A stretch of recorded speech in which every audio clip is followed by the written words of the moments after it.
Puji Tuhan, mari kita akan melanjutkan pemeriksaan kita tentang praktek dari orang yang mengasihi Tuhan, orang yang bertekun di dalam kasih Tuhan. Kita sudah mulai dari pengertian yang ketiga, kenapa kita ditebus oleh Tuhan.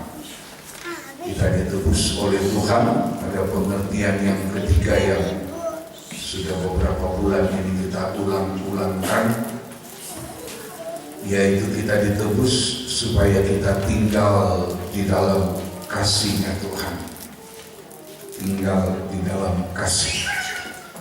Ini merupakan hal yang sangat penting yang harus kita perjuangkan, harus kita pertahankan sampai kepada kedatangan Tuhan. Kali yang kedua, kalau Tuhan izinkan kita hidup sampai Tuhan datang, kita bersyukur. Kita harus memperjuangkan memperjuangkan hidup kita untuk tetap tinggal di dalam kasih-Nya Tuhan.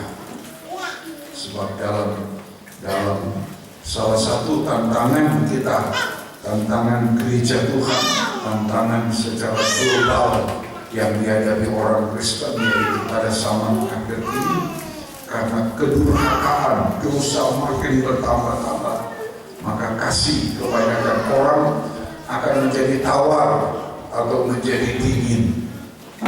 Menjadi tawar, menjadi dingin. Itu kasih itu tidak lagi bereaksi, tidak lagi orang Kristen akan hidup tanpa aktivitas dari kasih, bisa beribadah, bisa melayani, bisa mengerjakan pekerjaan Tuhan lainnya. Tapi kalau tidak lagi ada gerakan dari kasih, maka Rasul Paulus mengatakan dalam 1 Korintus 13, apapun yang kita bisa lakukan itu akan sia-sia, tidak ada gunanya. Karena itu hal penting yang menjadi tujuan kita ditebus oleh Tuhan, yaitu supaya kita tinggal di dalam kasih. Kita memperjuangkan kasih ini, kasih yang diberikan oleh Tuhan, sampai kita boleh masuk mencapai kesempurnaan dari janji Allah. Saya lihat kita harus memperjuangkan. Ini sesuatu yang sangat penting.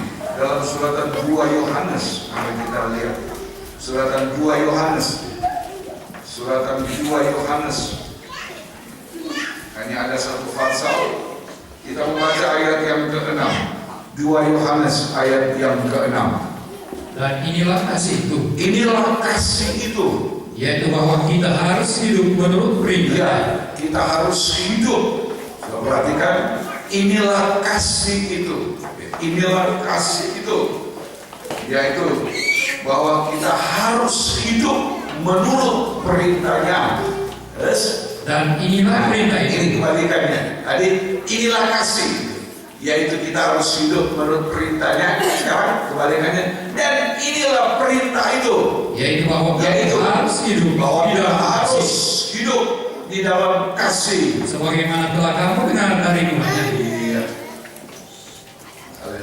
Inilah kasih, kata Tuhan, yaitu kita harus mentaati perintah-Nya.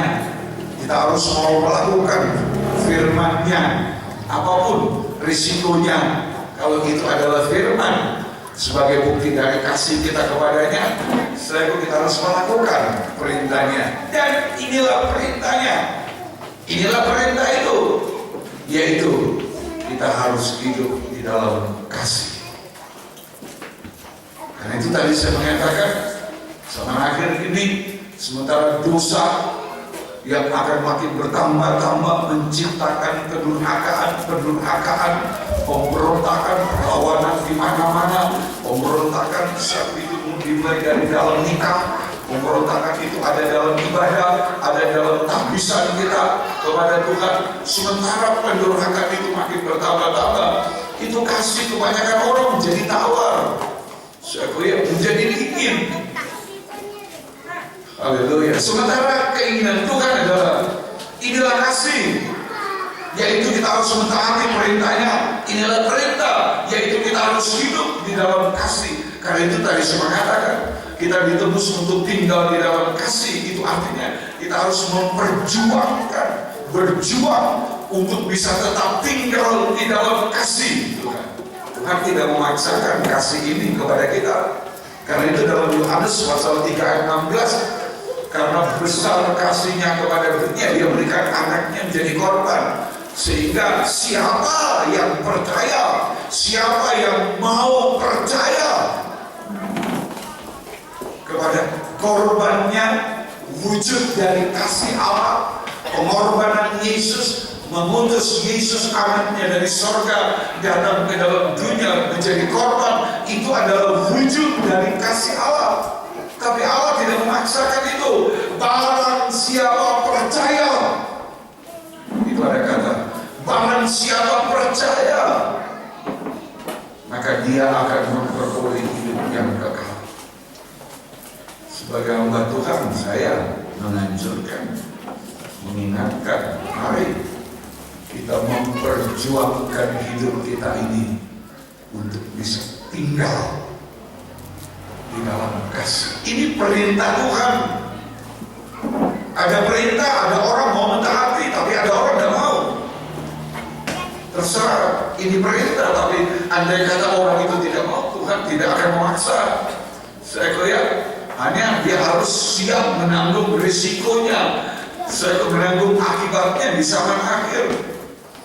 Saya lihat, karena yang akan menghakimi kita, kata Injil Yohanes, firman yang sudah kita dengarkan itu akan menjadi hakim, menjadi alasan kita dihakimi pada zaman akhir ini. Kalau kita menjadi orang yang menolak perintah, tidak mau mentaati perintah, kita mau hidup berseberangan, kita mau hidup berlawanan dengan perintah Tuhan, dengan firman, maka firman yang didengarkan itu akan menghakimi, menjadi alasan kita akan dihakimi, menjadi sebab orang itu masuk hukuman kekal atau dia menerima hidup kekal. Saya lihat, karena itu saya mau ulangi, mari kita mau berjuang. Saya lihat, untuk supaya kita bisa tetap berada di dalam kasih, kita bisa tetap bertekun di dalam kasih. Saya lihat, dan tandanya kita mau bertekun di dalam kasih. Haleluya. Buktinya kita mau bertekun di dalam kasih. Haleluya. Kata kitab Yosua, kita mau buktinya kita bertekun, kita mau tinggal, yaitu kita mau mengasihi Allah dengan sungguh-sungguh. Ya, praktek kita tinggal di dalam kasih. Kita mau mengasihi Allah dengan sungguh-sungguh, juga kita mau mengasihi sesama kita. Kemudian kita sudah sampai kepada kalau kita mengasihi Tuhan, Mazmur 97, maka kita akan membenci kejahatan. Mengasihi Tuhan, maka kita akan membenci segala kejahatan. Bukan satu kejahatan, bukan dua, bukan tiga, tapi segala kejahatan. Segala kejahatan. Ini hidup dalam segala kejahatan itu adalah salah satu dari tanda manusia lama kita. 1 Petrus 2 ayat 1 itu salah satu tanda dari manusia lama, yaitu kita hidup dalam segala kejahatan.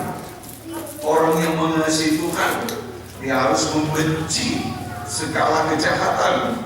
Ya, 1 Petrus 2 ayat 1. Ya.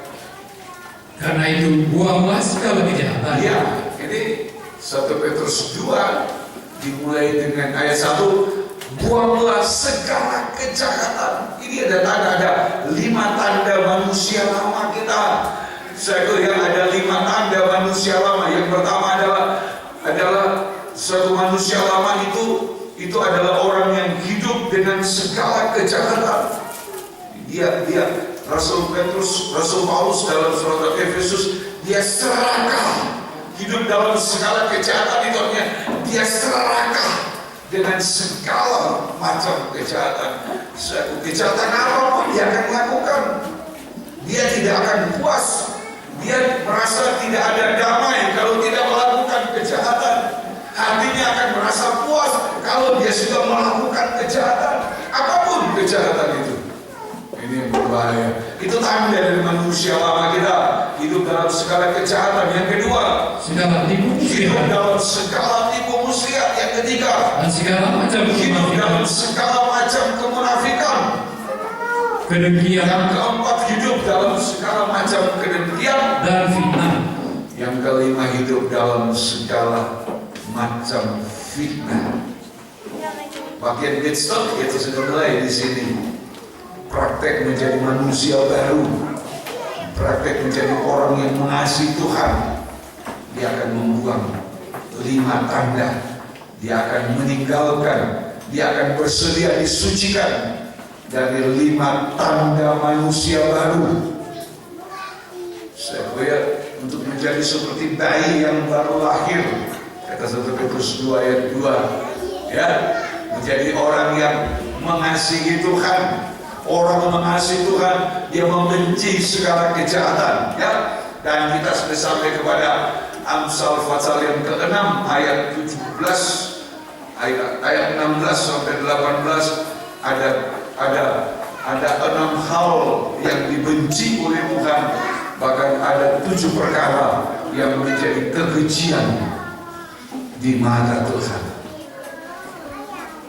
Kalau Tuhan benci, kalau kita mengasihi Tuhan, kalau Tuhan membenci kejahatan ini, kalau 7 perkara itu menjadi kekejian Tuhan, kita juga harus mengkejikan perkara-perkara itu sebagai tanda kita orang yang mengasihi Tuhan, tanda orang yang tinggal di dalam kasih Tuhan.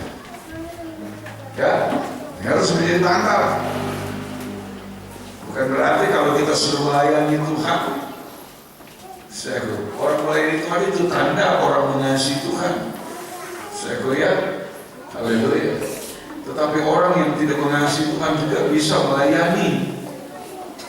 Bisa.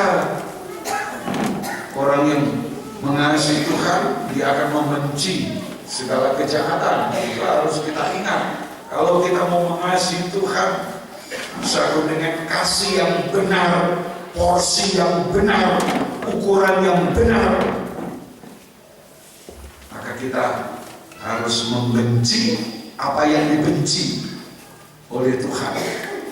Kita harus mengkejikan apa yang dikejikan oleh Tuhan.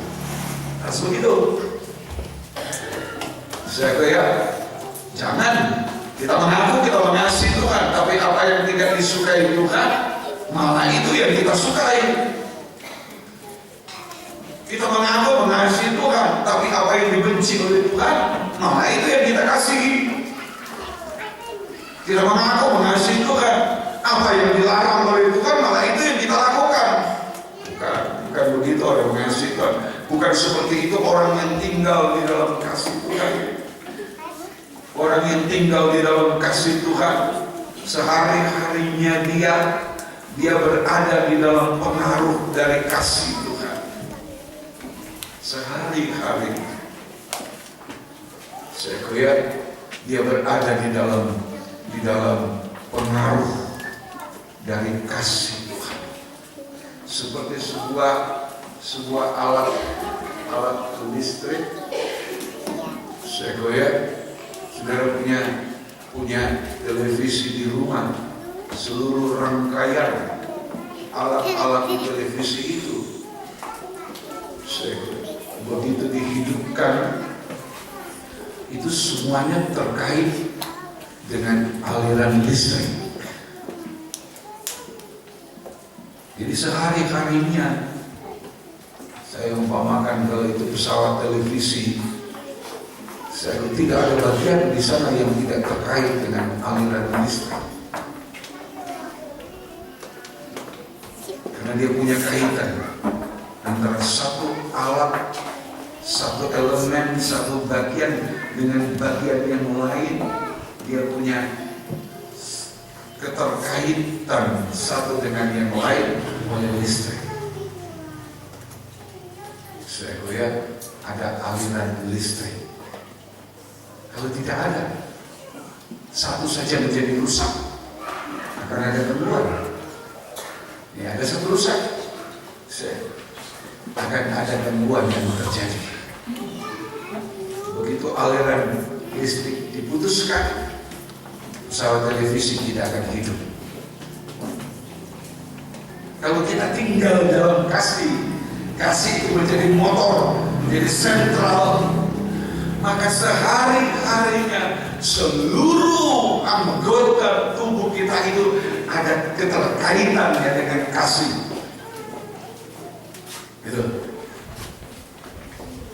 Ya, seluruh anggota tubuh kita, kalau orang itu tinggal di dalam kasih, maka seluruh anggota tubuhnya ini dari kepala sampai kaki itu ada keterkaitannya dengan kasih Allah.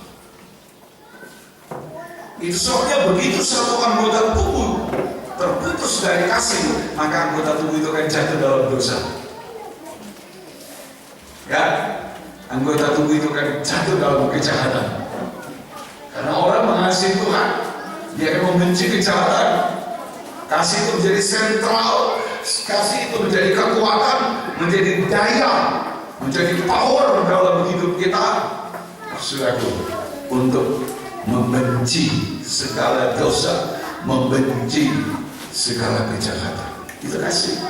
Orang mengasihi Tuhan, dia membenci kejahatan. Begitu ada anggota tubuh kita, tadi sampai kita ditebus dalam kasih, tapi begitu ada anggota tubuh kita yang tidak terkait dengan kasih, maka anggota tubuh itu pasti akan berbuat dosa, pasti akan jatuh dalam kejahatan, bahkan sampai kepada kejahatan yang dikejikan oleh Tuhan. Ya, jatuh dalam dosa sampai kepada dosa yang dikejikan oleh Tuhan.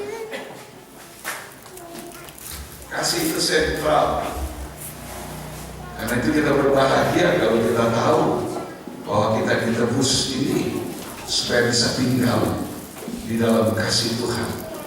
Dalam Yohanes 15 ayat 9 dan 10 kita ditebus supaya tinggal. Oh, kita berbahagia kalau kita mengerti ini, memahami, dan ini menjadi praktik hidup, menjadi pengalaman hidup kita, maka berbahagia.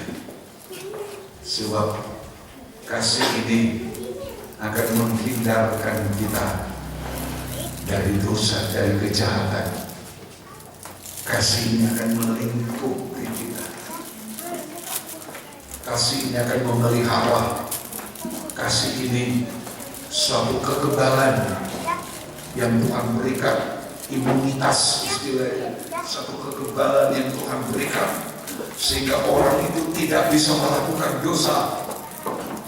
Ya, itu kasihnya kekebalan.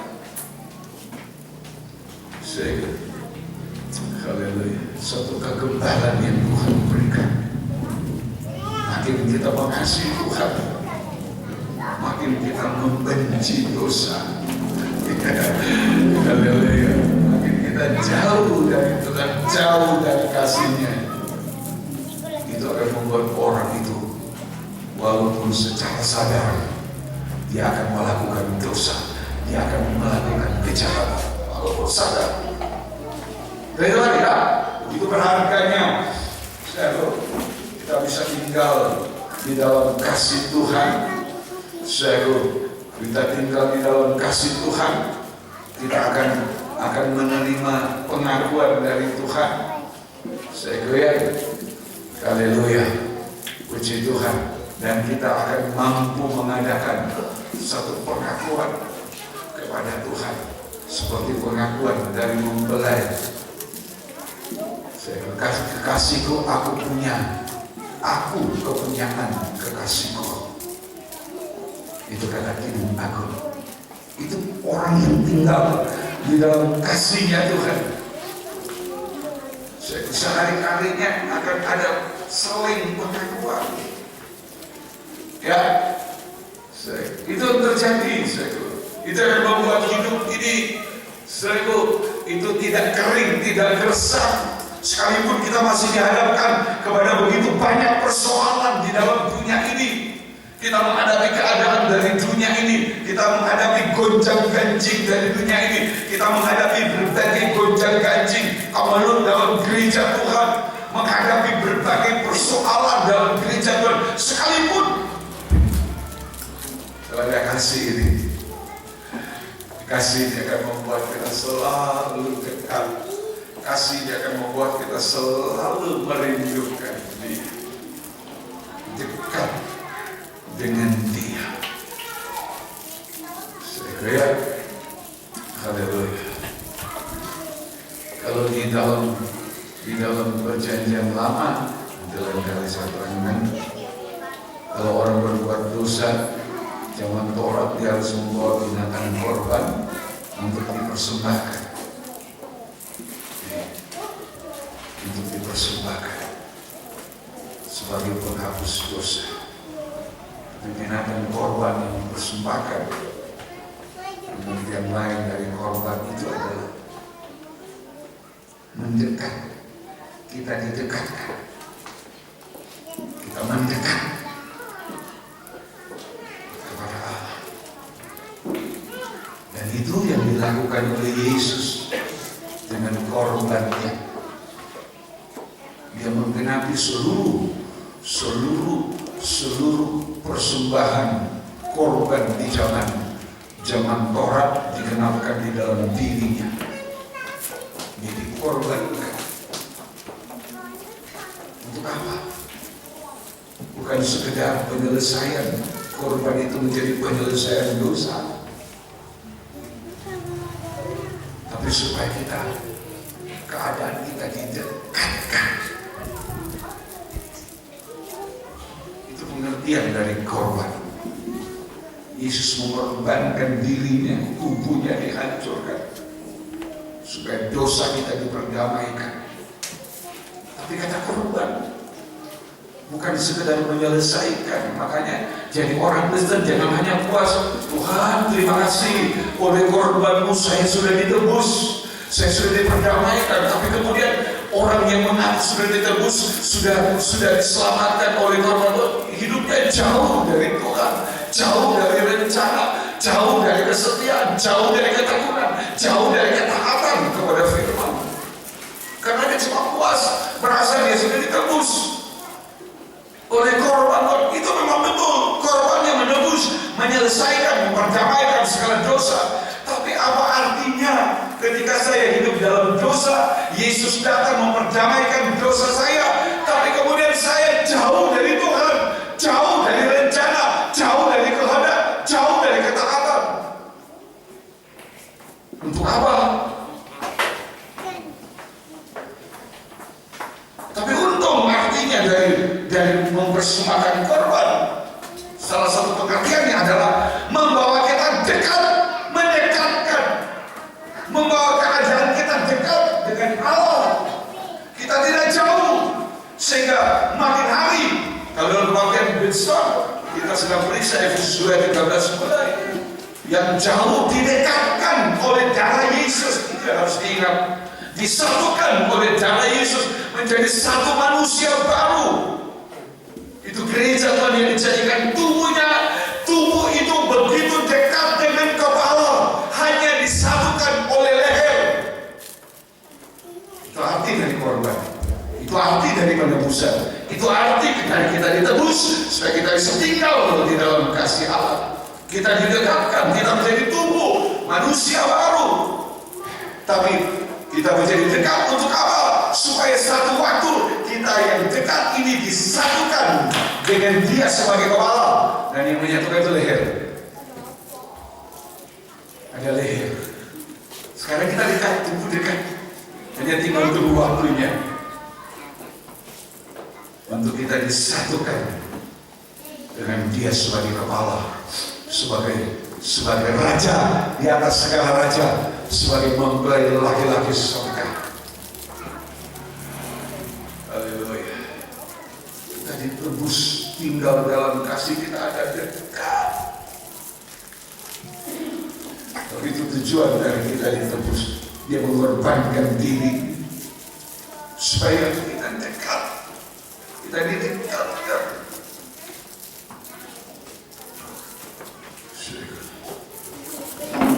Kita tidak ingin jauh. Kita tidak ingin dijauhkan dari Dia. Kita ingin terus dekat.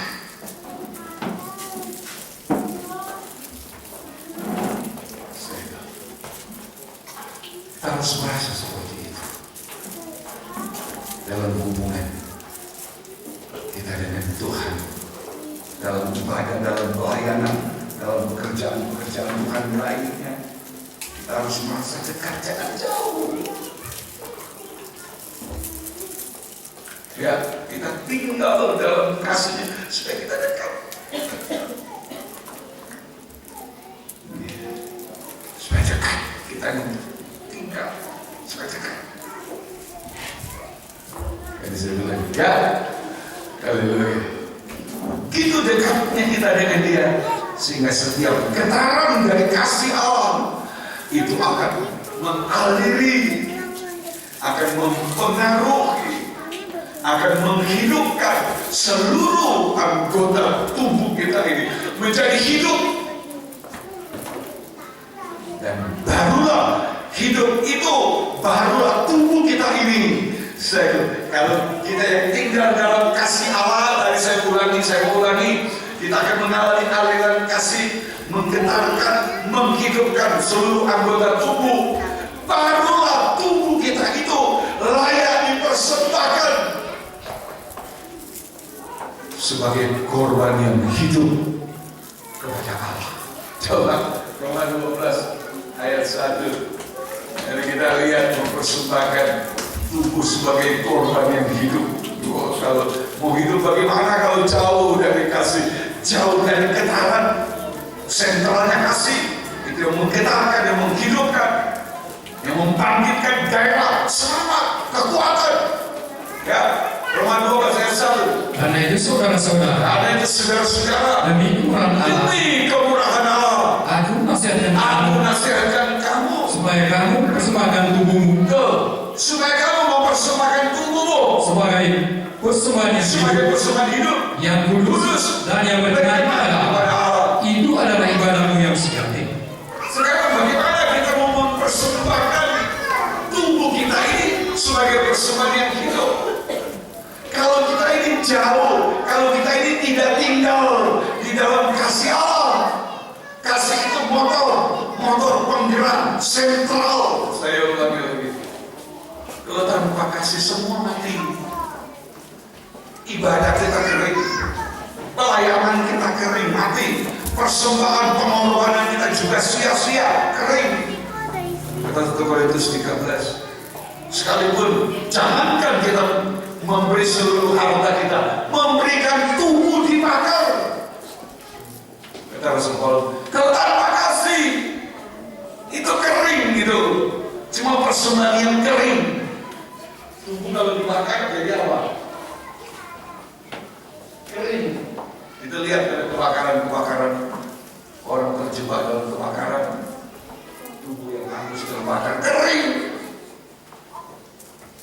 Kalau kita hidup tanpa kasih, tadi saya bilang, pelayanan kita, ibadah kita, walaupun kelihatan setia, kalau tanpa gerakan motor kasih yang menggerakkan, itu kering. Andai kata tadi saya bilang, sebagaimana Rasul Paulus bilang,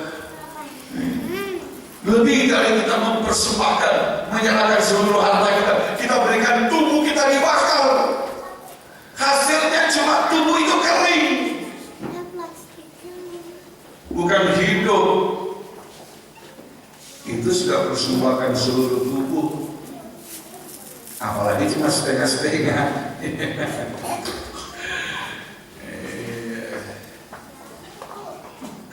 tanpa kasih kita ini tidak ada apa-apanya, saudaraku. Saudara ya, tidak ada apa-apanya kita. Yang membuat kita begitu berharga, saudaraku, begitu dirindukan, dinantikan oleh Tuhan adalah kasih.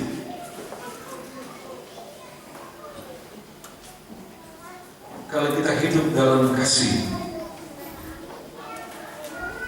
Allah sendiri akan selalu suka dekat dengan kita.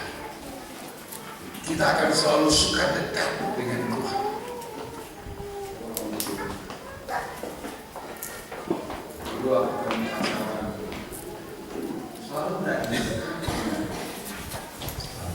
Selalu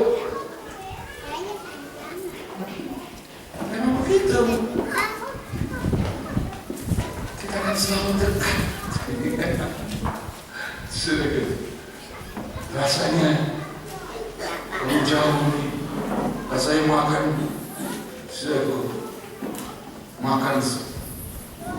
makan serasa gurih, minum serasa lilin.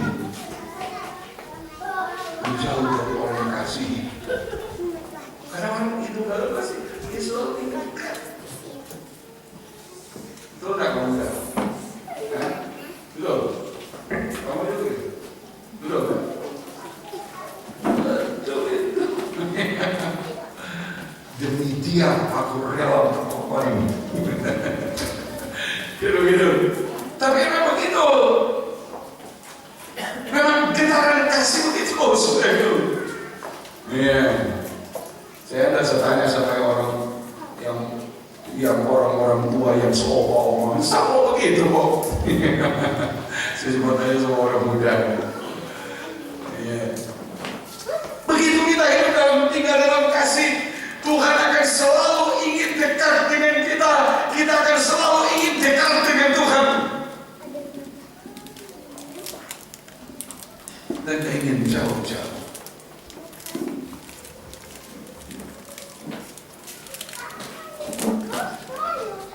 Senang kalau sulit ditemukan, ya kan? Lihat dia semua dari jauh, kayak gitu, akan merasa puas.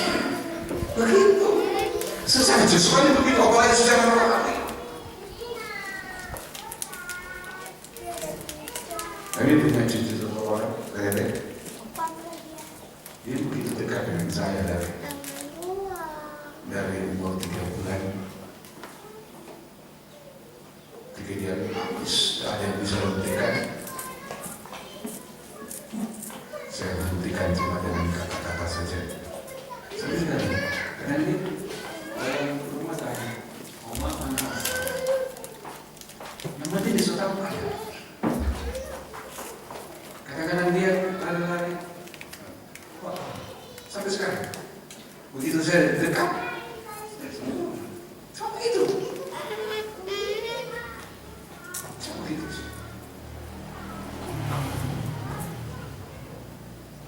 Jadi dia sudah merasa puas begitu saya sudah dekat dia. Kalau saya belum bisa dekat, coba pegang ini. Oh, ada kerja ini. Sudah, begitu. Jadi dari mana itu sekali? Mana opa, akan begitu. Kita dengan Tuhan lebih kan harus. Kita akan merasa susah. Kita terpisah.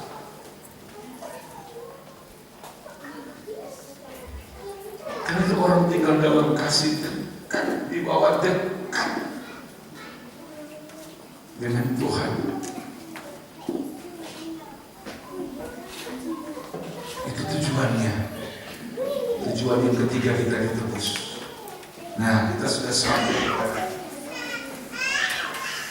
kepada prakteknya orang yang mengasihi Tuhan itu membenci kejahatan, segala kejahatan. Di Amsal 6 ayat 16 sampai 18 atau sampai 19 ada 7 hal yang dibenci. Kita sudah sampai kepada Tanda nomor 5, kaki yang segera lari menuju kejahatan. Saya sudah jelaskan, kaki yang senang dengan kejahatan itu pengertian rohaninya itu adalah kaki yang tidak menggunakan kasut kerelaan memberitakan Injil damai sejahtera. Orang tidak punya kasut itu. Saya lihat dia tidak menggunakan kasut kerelaan memberitakan Injil damai sejahtera. Tanda nomor 5, kaki yang suka dengan kejahatan itu artinya kaki yang tidak berkasut Injil damai sejahtera. Itu kaki yang suka dengan kejahatan, senang dengan kejahatan. Saya lihat, haleluya, puji Tuhan.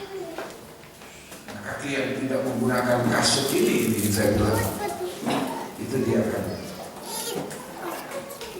Minggu yang lalu sudah jelaskan, kakinya akan berjalan kian kemari menabur kejahatan.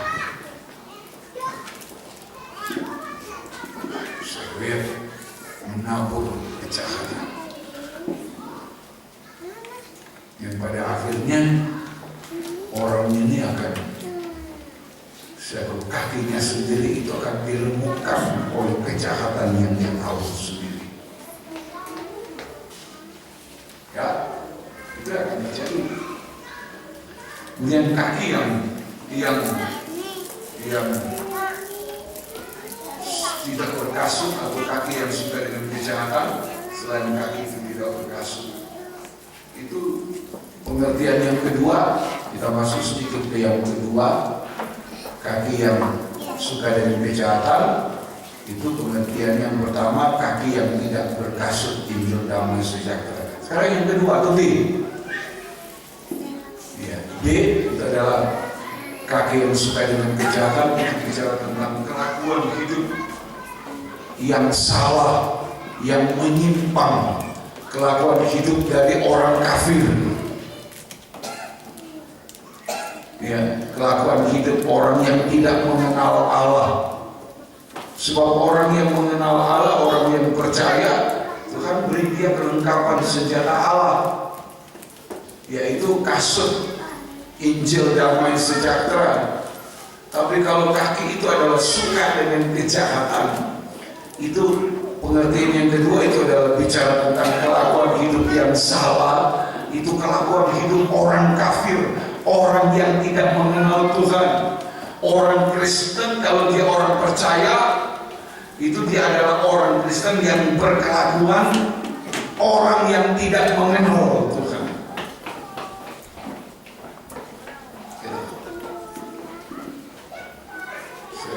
Karena itu saya selalu mengatakan tidak semua orang Kristen itu saya bisa masuk surga.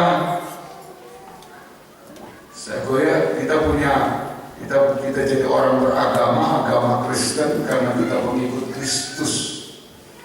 Tapi agama ini tidak menyelamatkan kita. Itu sudah pernah saya sampaikan. Mungkin orang lain nanti marah dengan ini. Ya, memang benar, coba sudah punya KTP agama Kristen. Tapi ternyata orang beragama Kristen KTP-nya itu ada di penjara. Bahkan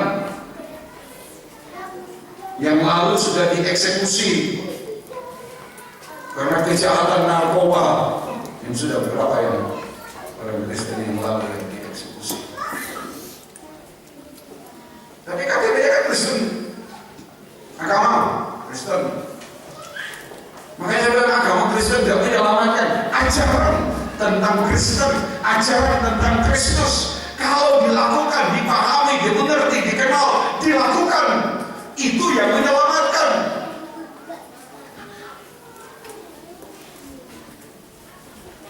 Kita beragama Kristen karena kita pengikut Kristus. Tapi saya ulangi, agama Kristen tidak menyelamatkan. Agamanya tidak menyelamatkan. Tapi kebenaran, ajaran tentang Kristus itu yang menyelamatkan. Agama tidak bisa berubah. Agama tidak bisa membaharui seseorang. Agama tidak bisa membuat orang berdosa bisa bertobat. Yang membuat orang berdosa bisa bertobat kalau dia mendengar firman tentang Kristus, dia percaya kepada firman, dia mau melakukan, mentaati, dia mau tinggalkan kejahatan. Dia bisa bertobat, dia bisa bertobat. Bukan agama.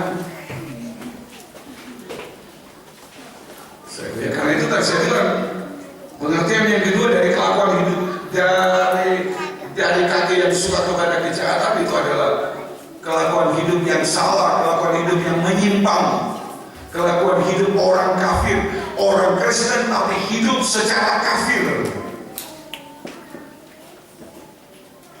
Kristen yang hidup secara kafir itu adalah orang Kristen yang tidak menggunakan kasut.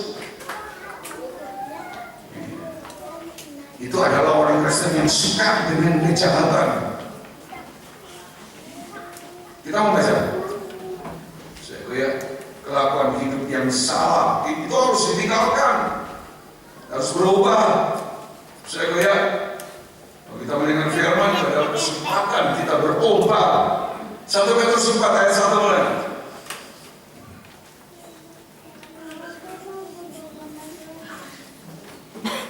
1 Petrus 4 ayat 1 mulai. Jadi karena Kristus telah menderita, Karena Kristus sudah menderita di dalam daging, dalam tubuhnya, kamu pun harus juga mempersenjatai dirimu dengan pikiran yang mulia.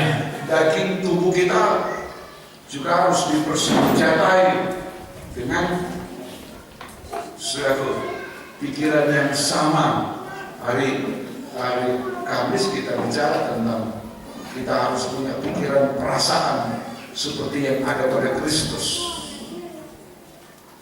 Ini kita dengar. Kita harus di dalam tubuh ini, tubuh daging ini, kita harus punya pikiran. Kita persenjatai tubuh ini dengan pikiran kerelaan menderita sengsara karena Tuhan.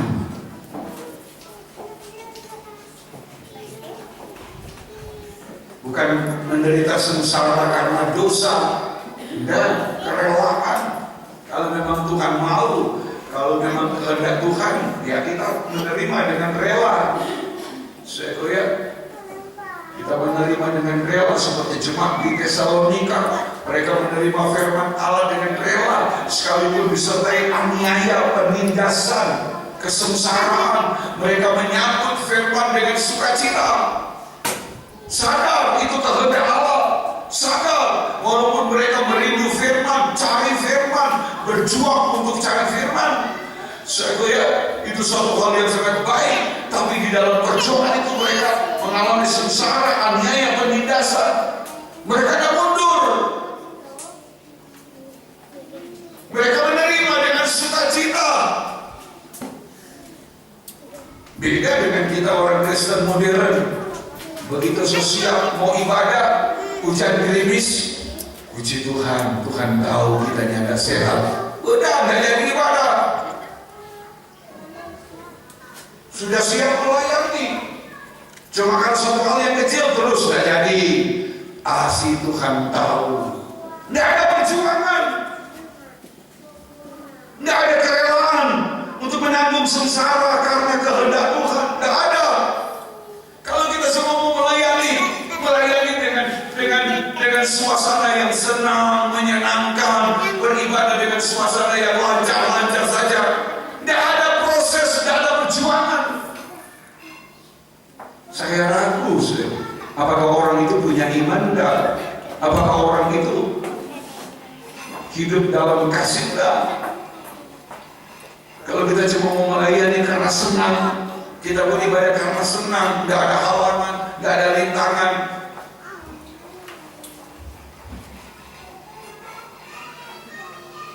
Kita punya alat memasak, alat dapur, punya pisau. Ya, wah ini bagus ini, harganya mahal, tapi tidak pernah dipakai, tidak pernah digunakan. Nanti sampai karatan, sampai tidak bisa dipakai lagi. Hasilnya cuma begitu.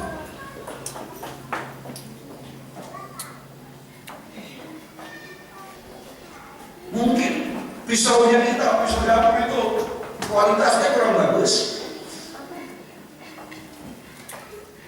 Ya, tapi selalu digunakan. Setiap kali dia diasah, ditajam, dipertajam. Itu yang berguna.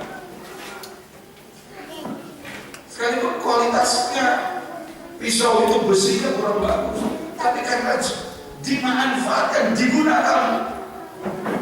Tapi setiap kali diasah, dipertajam, setiap kali dipertajam, setiap kali dipertajam, setiap kali dipertajam. Itu lebih baik daripada orang yang merasa rohani tapi tidak ada prakteknya.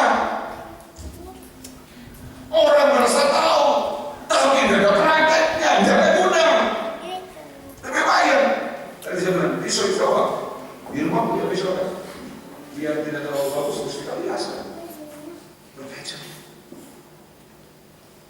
Setiap kali kehidupan rohani itu dipertajam. Gitu. Kita punya rohani begitu. Mungkin rohani kita, kualitas kita belum. Kita saya, pengertian saya, pengenalan saya, praktek saya belum seperti si A. Gitu. Tapi kita mau setiap kali kita dipertajam, dipertajam, digunakan, dipertajam, dipakai. Hidup itu berguna.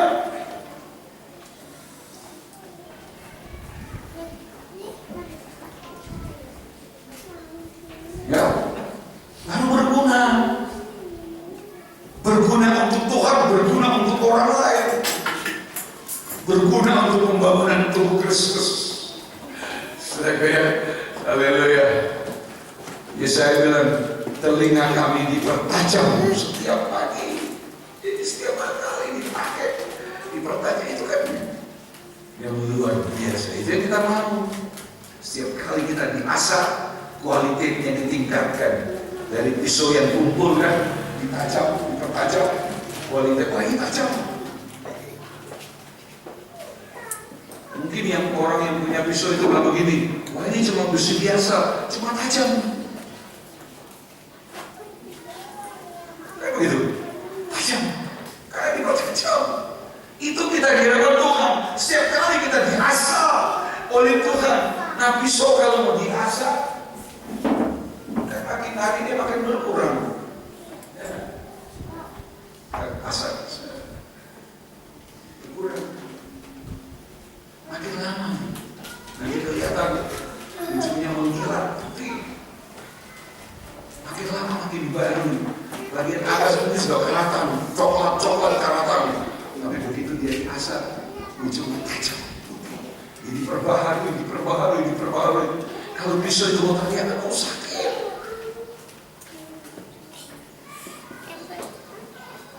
Sengsara, begitu hidup kita. Sekali kita dipakai oleh Tuhan, memang begitu.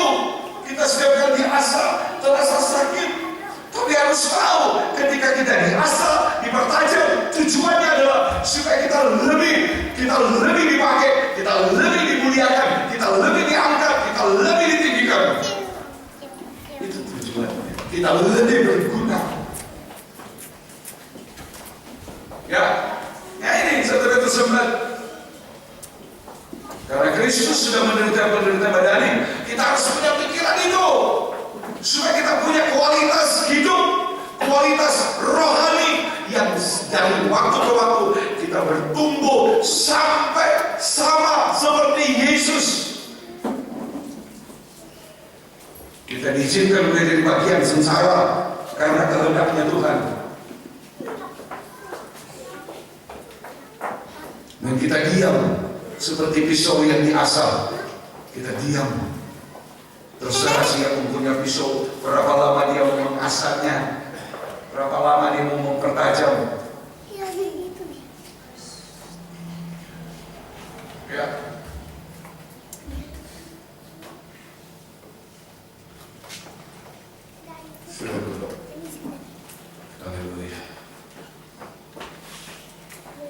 Dan orang yang mempertajam, mengasah pisau itu di hati-hati, tidak asal.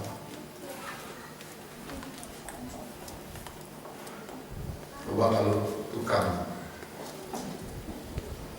yang mau skap manual, skap listrik, gimana kalau ini tajam? Itu mata skap. Sebentar diasah di batu, gerabah. Kita pakai dua macam batu. Dia yang kasar, selesai yang kasar, balik pakai bagus.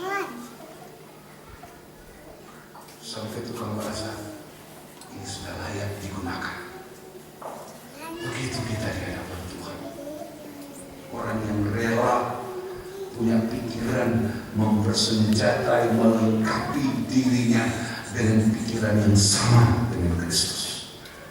Ulangi ayat 1. Oh, ini menolong kita tidak jadi Kristen hidup secara kafir, tapi tidak jadi orang Kristen dikasihi oleh Tuhan. Ulangi ayat 1 tersebut. Jadi karena Kristus telah menderita penderitaan, Karena Kristus sudah menderita penderitaan badani dalam daging, kamu pun harus juga mempersenjatai dirimu dengan pikiran yang benar. iya terus. Karena barang siapa telah menderita penderitaan badani, Tadi mempersenjatai diri dengan pikiran. Oh iya ya, berarti memang kalau saya mau jadi sungguh-sungguh, kalau saya mau jadi yang berharga yang dipakai Tuhan, saya harus rela menderita sengsara karena kehendak Tuhan. Nah itu di 1 Petrus 4 ayat 1a. Kemudian 1b, prakteknya. Karena itu, kalau kita mempraktekkan, kalau kita kemudian menderita penderitaan badani karena kehendak Tuhan, ia telah berhenti berbuat dosa. itu bukan cuma di dalam pikiran, dipraktekkan. Ada hasilnya.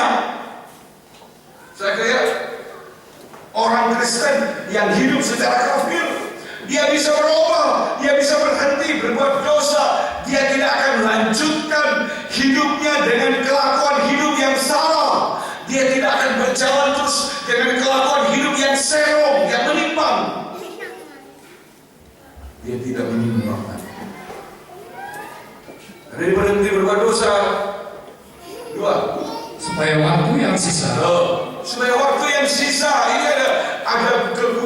ada hubungannya dengan persoalan waktu kedatangan Tuhan. Supaya jangan Tuhan datang kita masih dalam keadaan hidup dalam dosa, kelakuan kita masih kelakuan dengan kaki yang suka kepada kejahatan. Harus berhenti, harus berubah, harus mau disucikan, harus mau menggunakan kasut kerelaan, memberitakan Injil damai sejahtera, supaya waktu yang sisa jangan kau berguna kita tidak menggunakan lagi menurut keinginan manusia, tapi menurut kehendak Allah. tapi menurut kehendak Allah. Ayat ketiga. Sebab telah cukup banyak waktu, Sebab sudah cukup banyak waktu kami pergunakan untuk melakukan kehendak orang-orang yang tidak mengenal Allah. sudah banyak waktu yang orang melakukan ikut rame, ya, ikut dosanya orang. Sudah cukup banyak waktu kamu gunakan melakukan kehendak orang-orang yang tidak kenal Tuhan. Kita ikut orang yang tidak kenal Tuhan. Itu bukan orang Kristen, orang Kristen yang hidup secara kafir. Mau diikuti. Jangan. Udahlah. Kita sedang merasa bosan, pasti jenuh dengan kaki yang tidak berkasut, berhenti dengan kejahatan, berhenti dari berbuat dosa. Lebih baik bawa hidup ini, jangan hidup ini nanti yang dipersembahkan kepada Tuhan tubuh yang kering. Harus tubuh yang hidup, ya. Terus Kamu telah hidup dalam berbuat hawa nafsu. ada yang mau menerangkan Ini surat Rasul Petrus bukan kepada orang yang tidak percaya, kepada orang yang sudah percaya. Karena itu di sini diulangi, kamu yang sudah percaya, kamu yang melakukan kehendak orang kafir, kelakuan hidup yang salah, hidup dengan kelakuan hidup yang menyimpang, kelakuan hidup yang serong. Sekarang, ayo, kamu yang telah hidup dalam rupa-rupa hawa nafsu, keinginan, kemabukan, pesta-pora, kerja minum, dan penyembahan berhala yang terlarang. Sebab itu mereka heran bahwa kita berubah, kita berhenti dari berbuat dosa itu, kata ayat 1 tadi. Orang akan heran lihat, sebab mereka heran bahwa kamu tidak turut mencemplungkan diri bersama-sama dengan mereka dalam kubangan tidak senonohan. Kita tidak turut lagi terlibat dengan dosa mereka, dengan dosa kebanyakan orang. Sekalipun itu teman, saya sudah bilang yang lalu, sekalipun kita mengasihi istri, kalau tahu istri itu salah, jangan diikuti. Kita mengasihi suami, kalau tahu suami salah, jangan diikuti. Tunjukkan salahnya, tunjukkan apa yang keliru, perbaiki. Bukan karena sayang istri, sayang suami, kemudian biar salah ikuti saja. Kita ikut cemplungkan diri, kita ikut mandi dalam dosa yang sama, kita ikut menceburkan diri dalam dosa yang sama. Jangan, harus berhenti. Ya, sebab itu mereka yang bahwa kamu tidak turut mencemplungkan diri bersama dengan mereka di dalam kubangan ketidaksenonohan yang sama, di dalam kubangan ketidaksenonohan. Ya. Dan mereka memfitnah kamu. Ya. Memang ini resikonya begini. Tadinya kita senang dengan dia, ikut maunya dia, apa dia bilang, oh ya jadi begitu. Begitu orang gak suka, dia akan balik memfitnah orang. Dari teman jadi lawan, dari teman jadi musuh. Memang begini, tidak usah heran. Kalau sudah mengalami begini, tidak usah heran. Kalau kita punya teman, punya sahabat yang tadinya kelakuan hidupnya salah, mulai dari perkataan, perbuatan, pikiran, pandangannya, orang biasa ikut-ikut. Kemudian satu waktu itu orang, wah salah gitu. Ya paling gampang percaya dia bilang umpamanya. Ya paling kita gampang dan ikut apa tuh dia bilang. Karena kita ambil sikap tidak mau. Itu ujung-ujung seperti itu. Kita akan dari di sini. Ya begitu. Hukum di dunia begitu. Kita tidak mau ikut ketidaksenonohannya.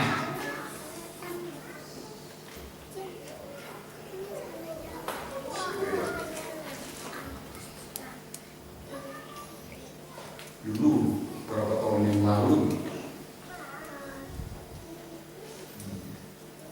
ada seorang datang sama saya, dia menelpon. Mungkin saya salah, saya tahu. Saya larang istri saya untuk suka cerita-cerita dengan si A, karena saya tidak mau dia tertarik dengan dosa perkataan. Oh ya bagus itu, kalau kamu betul-betul bagus itu saja.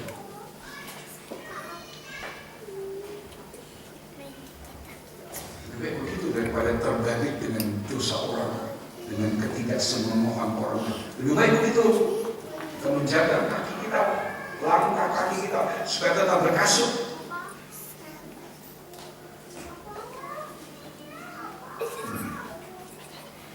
Itu dulu berapa tahun dia datang sama saya dalam itu. Sebenarnya bagus.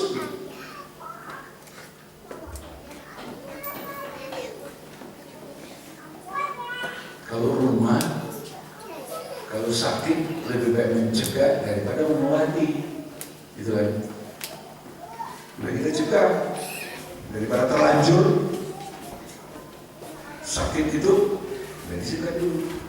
Itu kan bahasa di luar gitu. Sebelum terbawa dosa orang lain, lebih dicegah. Gitu. Bukan kita menjauhkan orang berdosa, enggak. Dengan orang yang kita tahu hidupnya seperti apa, kita tidak menjauhkan dia dan kita berdoa. Tapi kita harus menjaga hidup kita. Kata Rasul Paulus,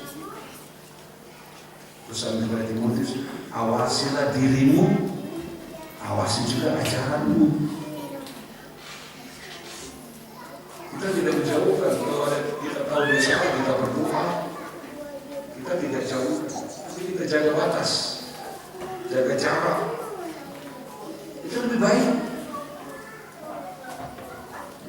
Itu jauh lebih baik. Itu jauh lebih rohani.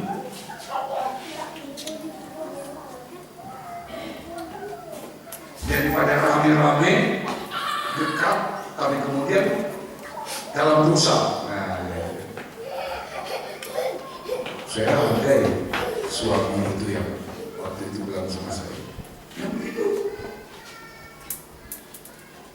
Ya. Memang risikonya nanti ada kebalikannya seperti ayat tadi. Tapi nggak usah takut supaya ya sampai ayat 4 saja tadi baca. Ini. Jadi Rasul Petrus ingatkan orang-orang percaya, saya lihat, supaya berhenti berbuat dosa, jangan lagi terus dengan kelakuan hidup orang kafir, orang Kristen, tapi kelakuan hidupnya itu kelakuan orang-orang yang tidak menggunakan kasut Injil damai sejahtera. Di mana-mana menebar kejahatan, di mana-mana menebar dosa, di mana-mana menebar yang tidak benar. Kita harus tahu. Kita berpikir tentang keselamatan kita. Kita harus tahu. Ya, nggak usah takut dikucilkan orang. Kucilkan orang nggak punya masalah, asal jangan dikucilkan Tuhan. Apa artinya kita disenangi orang tapi dikucilkan Tuhan, ditolak sama Tuhan?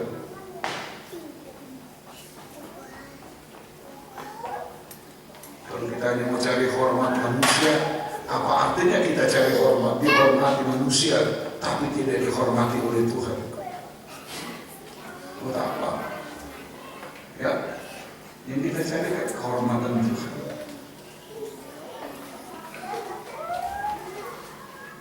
Kita bisa menyenangkan Tuhan, itu jauh lebih baik.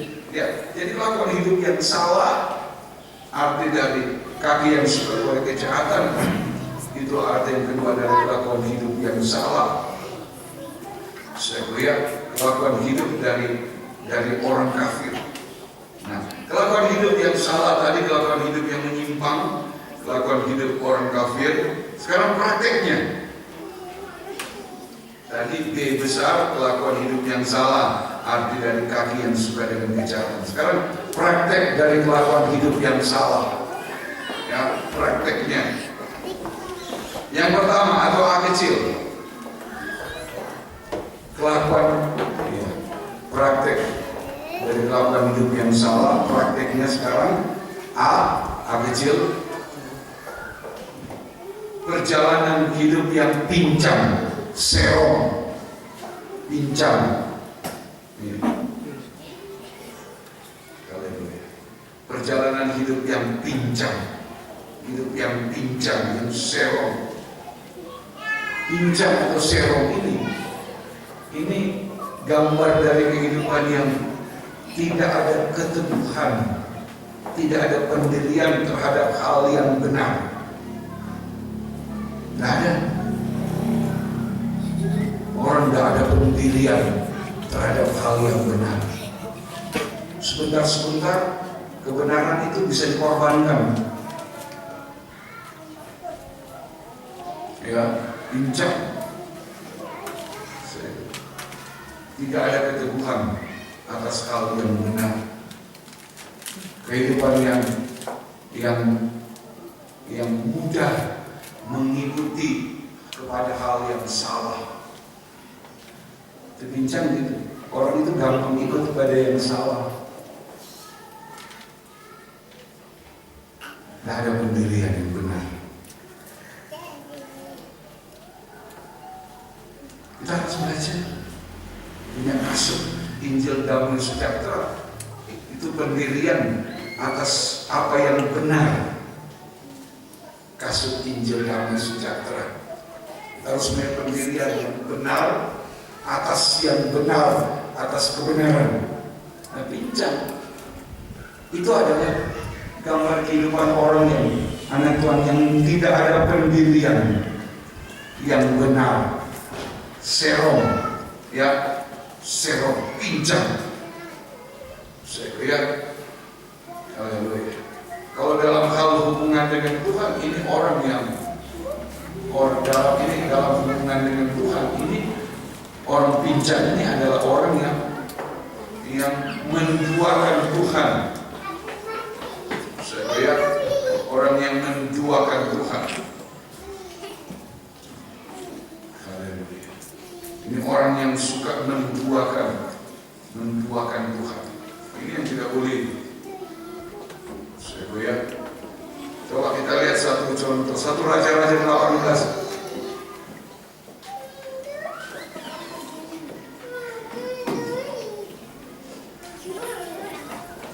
Ayat 20 dan 21. 1 Raja-Raja 18 ayat 20 dan 21. Ahab mengirim orang ke seluruh Israel. Ahab mengirim orang ke seluruh Israel dan mengumpulkan nabi-nabi itu ke Gunung Karmel. Dia mengumpulkan nabi-nabi ke Gunung Karmel. Terus lalu Elia mendekati seluruh rakyat itu dan berkata, ya, berapa lama lagi kamu berlaku timpang? Berapa lama lagi kamu berlaku timpang dan bercabang hati? Ya. Kalau Tuhan itu Allah, ikutilah Dia. Dan kalau Baal, ikutilah Dia. Lalu rakyat itu tidak menjawabnya sepatah kata pun. Iya. Ini orang pincang, tidak ada pendirian yang benar. Kalau Israel lain kali Allah, lain kali Baal. Ya, gitu. Jadi ini orang Kristen yang hidupnya tergantung situasi, rohaninya tergantung situasi. Kalau ramai di sana, di sana, ramai di sana, di situ, umpamanya. Itu hidup yang tidak ada perhentian, tidak pernah bisa mengambil satu keputusan yang benar dalam hubungannya dengan Tuhan. Ini orang pincang ini kehidupan yang tidak bisa menyerahkan diri sepenuhnya kepada Tuhan. Tidak bisa, pincang. Ya. Yang lihatlah kepada Israel yang waktunya rajanya Ahab. Ayo, berapa lama lagi kamu berlaku timpang dan bercabang hati? Kalau Tuhan itu Allah, ikutilah Dia. Tapi kalau kamu anggap Baal itu Tuhan, ikutilah Dia.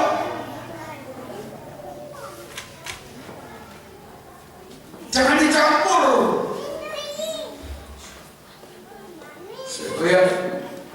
Jangan dicampur perkara roh dan daging. Jangan dicampur. Orang yang pincang itu orang yang suka mengawinkan daging dan roh. Keinginan daging dia bilang ini keinginan roh.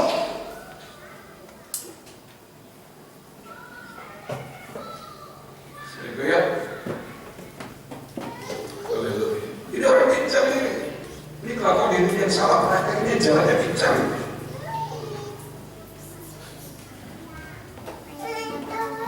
Ada pendirian yang benar.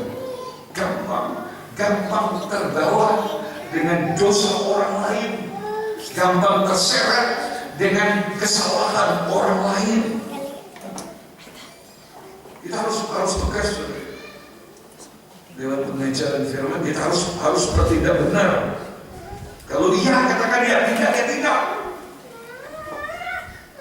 Harus berani menolak yang salah. Harus berani menolak kalau ini bisa menjerat saya dalam dosa. Sudah.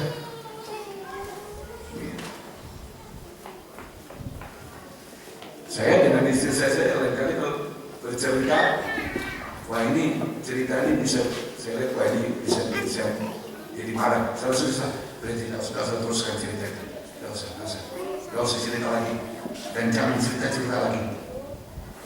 Itu harus bisa mencegah. Ya. Sebelum kita bergerak di dalam iman, harus jelas. Tanya istri saya. Kemarin ada yang bicara sama saya, stop, berhenti bicara. Jangan dibahas lagi cerita itu. Stop. Bikin capek saya bilang. Itu saja. Jadi harus pasti jelas. Saya bisa saja dengar apa yang dibilang. Bisa kan? Menghargai istri berbicara, saya bisa saja dengar. Tapi yang saya pikirkan adalah bisa di jalan cerita ini mengganggu pikiran saya, hati saya, perasaan, bisa bikin saya marah, bisa bikin saya berdosa. Saya cegah sudah. Dan stop itu cerita, tidak usah cerita. Bukan saya tidak menghargai dia berbicara, tapi yang saya lihat kalau saya nanti ada cerita saya bisa marah, bisa ini.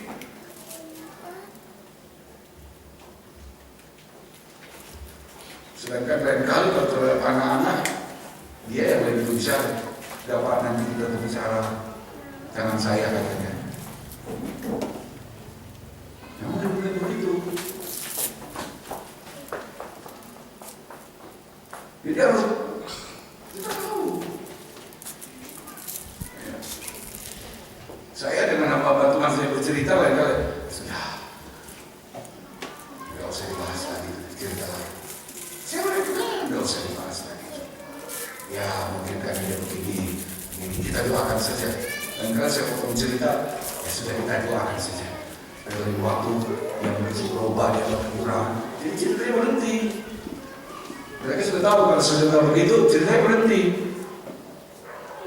Ada yang bilang dia, soalnya dia, ya sadar sendirilah. Jadi stop. Walaupun mereka suka cerita, tapi bagi saya tidak menjerat saya, cerita itu tidak akan menjerat saya dalam kesalahan, tapi mengganggu hati saya, pikiran saya. Kalau tidak dengar, lebih baik tidak dengar daripada dengar kemudian mengganggu saya. Apalagi kalau saya sudah tahu, lain kali lagi ada sesuatu, sudah banyak kali lagi berdoa, masuk pikiran, saya bangun di kamar cepat ambil kertas kecil, saya tulis pakai lagi ayatnya, pengertiannya singkat, dan balik lagi sama yang saat itu ilham yang tiba-tiba masuk. Cepat ambil kertas kecil, masuk tulis ayat ini, ada kalimat yang bukan lagi lain kan, bukan kalimat cuma kalimat pendek, saya tulis. Saat itu sudah pintu. Bagi saya bahwa ini pintu pembuka atau ini kunci. Saya tulis. Selesai berdoa saya tulis. Itu kunci yang membuka. Atau pintu di mana saya bisa masuk lebih dalam. Nah kalau pikiran lagi dengan hal-hal ini hadir dengan, bagi saya merugikan saya. Begitu juga kita setiap hari, ya. Dia harus ada kepastian. Dan dia bilang, kalau Tuhan itu Allahmu, ikuti dia. Tapi kalau Baal, ya ikuti. Dan dia ada larang. Kamu sudah tahu, sekarang dikasih tahu, diingatkan. Kalau Tuhan itu Allahmu, ikuti dia. Tapi kalau Baal, ya ikuti Baal itu.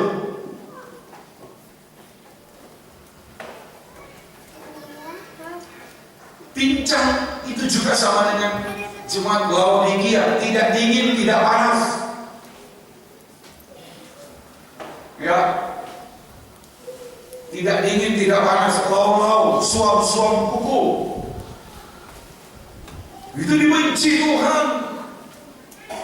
Karena itu kelakuan hidup, praktek hidup, kelakuan hidup yang salah. Gak boleh. Kita harus ada pendirian yang benar, itu bincang. kemudian saya mau selesaikan di sini saja. Lain kali kita bahas lebih banyak soal pincang. Ya, pincang itu serong. Kalau orang bisa hatinya serong, hatinya bisa serong. Ya, mulutnya bisa serong perkataannya, perbuatannya bisa serong. Kalau kita baca ayat-ayat saja itu. Amsal, kitab Amsal kita lihat dari Amsal pasal yang ke-6, pasal 6 ayat 12. Tak bergunalah dan jahatlah orang yang hidup dengan mulut serong. Tak berguna, jahatlah orang yang hidup dengan mulut serong. Ini tidak ada. Mulut serong itu orang yang tidak bisa pegang perkataannya. Orang tidak bisa menggendalakan perkataannya sendiri. Ikut arus. Di sini dia bisa bilang iya, tapi di sini dia bisa bilang tidak. Untuk hal yang sama. Ya, dia di sini kalau kita, oh iya, betul. Tapi di sana, oh enggak. Nah, itu museum. Ya, kemudian pasal 11 ayat 20. 11 ayat 20. Orang yang serong hatinya adalah kekejian bagi Tuhan. Ya, kemudian ya, itu dua saja kita lihat.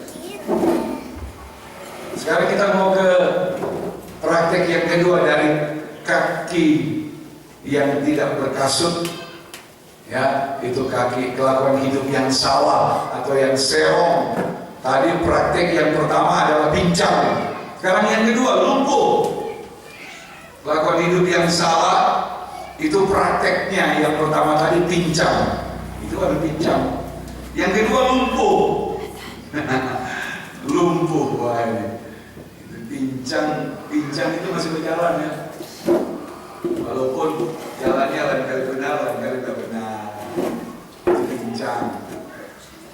Sekarang praktek itu adalah lumpuh. Nah, kalau sudah lumpuh ya, ini sudah parah. Lumpuh. Haleluya. Lumpuh itu secara rohani atau lumpuh secara jasmani saja. Itu orang lumpuh itu, kalau lumpuh ya, secara jasmani kita sudah tahu itu tidak bisa berjalan. Itu lumpuh. Ya, itu lumpuh. Dia tidak bisa berjalan. Secara jasmani, lumpuh. Tidak bisa berjalan. Nah, orang yang tidak bisa berjalan itu sama dengan seorang anak bayi.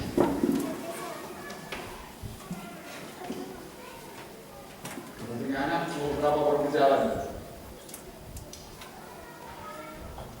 Ya, tahun ini. Ya. Pernah tahu ada anak begitu aja dia bisa berjalan. Lumpuh kan? Bayi terus pengen lumpuh. Dia tidak bisa jalan. Namanya lumpuh ya tidak bisa jalan kan? Kalau dia bisa jalan. Tidak ada bayi begitu jalan, begitu lahir, wah langsung. Ada yang 7 bulan, 8 bulan sudah mulai bisa, setahun lebih, ada yang 2 tahun, tergantung. Tidak bisa berjalan. Itu lumpuh itu. Orang yang lumpuh itu sama dengan seorang bayi. Di lumpuh itu tidak bisa jalan, itu sama dengan seorang bayi. Seorang bayi. Nah, bayi ini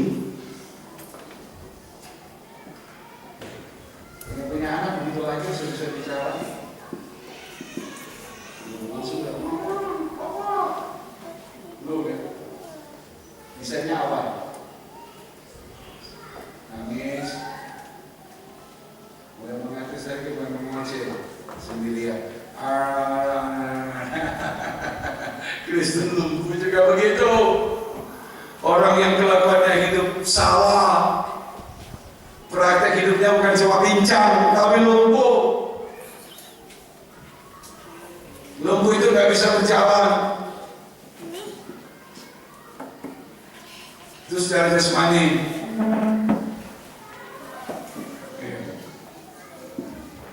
Seperti bayi yang tidak bisa berjalan. Bicaranya cuma mengoceh, tidak dikenal, tidak diketahui. Itu dia aja.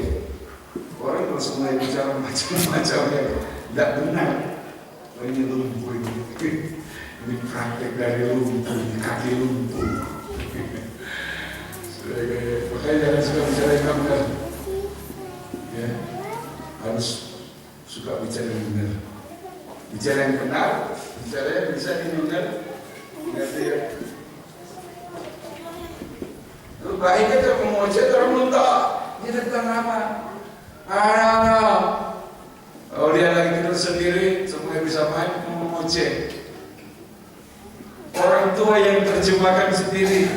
Oh, dia lihat ini, makanya dia terjemahkan.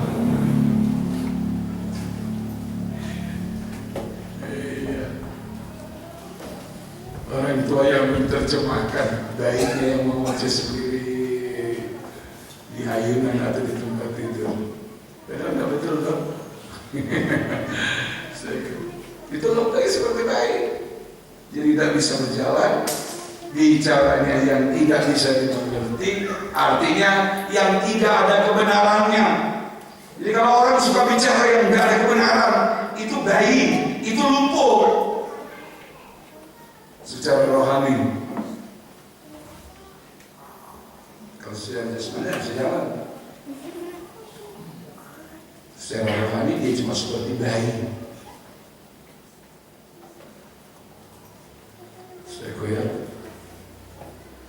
Haleluya. Jangan kita seperti itu. Akibat dari lumpuh, kalau kita lumpuh, tadi sudah ditayangkan tadi, lumpuh itu akibatnya yaitu cuma suka menyalahkan orang lain. Itu lumpuh itu. Lumpuh itu praktek hidupnya itu cuma bisa menyalahkan orang lain. Ingat orang lumpuh 38 tahun di kolam Bethesda. Setiap hari tidak ada orang yang menolong saya, tidak ada orang yang menolong, tidak ada. Orang ketarik sesungguhnya tidak ingat kita. Kan gitu. Sudah sesungguhnya ada ingat kita. Jadi ocehannya selalu kan setiap hari gitu. Melihat orang lain sembuh, mulai menyalahkan orang lain. Tidak ada yang ingat saya. Tidak ada yang ingat. Semua disalahkan.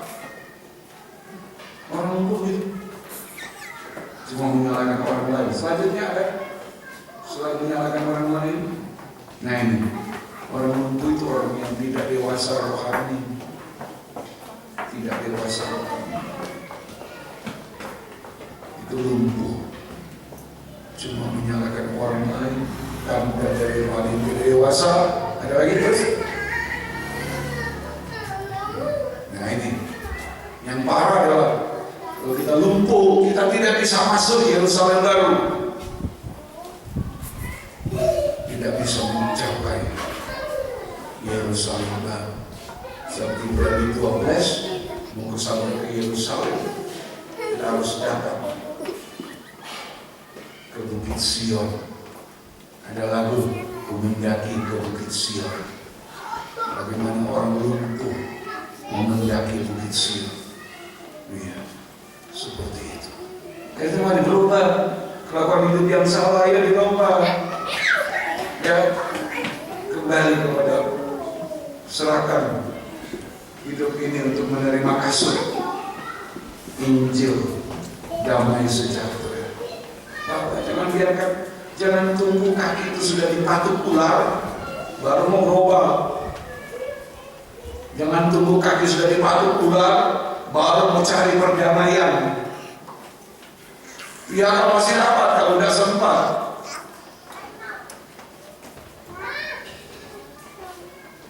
Kalau kurang mau minta ampun di tempat tidur, iya kalau minta ampunnya sungguh-sungguh, iya kalau diampuni Tuhan.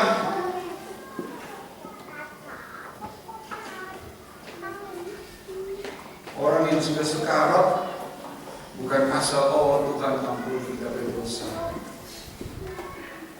Dia harus berjuang, bergumul untuk sungguh-sungguh minta ampun, menyesali dosa. Nggak asal, kalau cuma asal minta ampun diampuni mati selamat, nah itu lebih gampang. Dia sudah hidup dalam dosa, cemplungkan diri, ceburkan diri di segala macam dosa. Nanti kalau tahu semua mati, ini akan nih dia kita kalau supaya bilang sama kita minta ampun. Oh gampang itu nanti masuk surga. Nggak besar, yang lupa minta ampun. Oh iya kan, Tuhan ampuni. Terus saya tak percaya orang masuk surga. Karena dia harus berjuang dulu, menyesali dari dosa. Karena dia Tuhan, ampuni saya Tuhan. Mungkin suaranya tak bisa terdengar jelas lagi, tapi sungguh-sungguh itu dari hati, berdamai mulai dari hati. Siapa nama itu? Dengan mulut. Roma 10 bilang, engkau mengaku diselamatkan. Gitu, ayat-ayat Roma 10. Tapi dengan hati, bukan cuma mulut. Ya, Roma 10 ayat berapa? Nanti disebutkan. Ayat 10. Roma 10 ayat 10. Karena dengan hati orang percaya, Dengan hati orang dibenarkan. Dengan hati orang percaya dan dibenarkan. Dan dengan mulut orang mengaku dan diselamatkan. Jadi pengakuan itu harus mulai dari hati. Hati yang dibenarkan. Sebab hati manusia ini, Injil Matius, Injil Markus itu tempatnya segala dosa. Ya, karena itu Tuhan bilang bukan apa yang masuk ke dalam mulut yang menajiskan, tapi apa yang keluar dari mulut. Sebab itu sumbernya dari hati. Itu hati harus percaya dulu. Tahu salah, oh ya benar saya salah, dia minta ampun. Dia menyadari dulu kesalahannya. Sungguh-sungguh baru dia minta ampun dengan mulut. Itu pun kalau masih bisa bicara. Kalau sudah tidak bisa bicara dari hatinya yang mengaku dosa itu, mengungkapkan dosanya.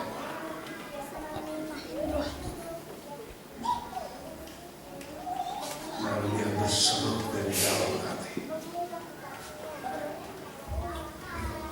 Nah, supaya nyata begitu, waktu seperti ini, aduh, dari saya berubah. Saya lihat, supaya kalau datang waktunya Tuhan buat orang tahu. Kalau dikasih umur panjang sampai dia datang, puji Tuhan. Tapi kalau memang dia sudah tentukan, nggak apa-apa. Kita tidak sibuk dan sulit.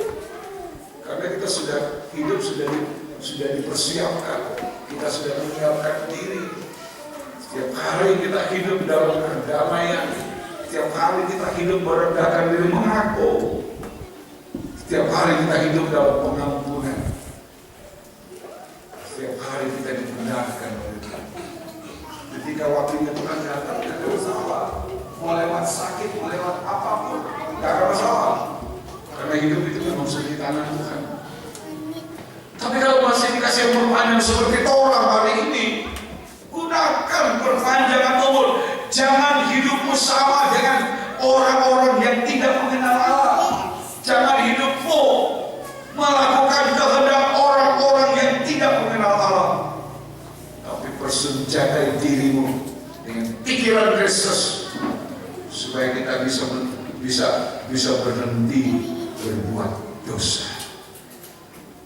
Hidup alami pembaruan, hidup alami pemulihan, hidup yang menyenangkan hati Tuhan. Tuhan memberkati kita semua.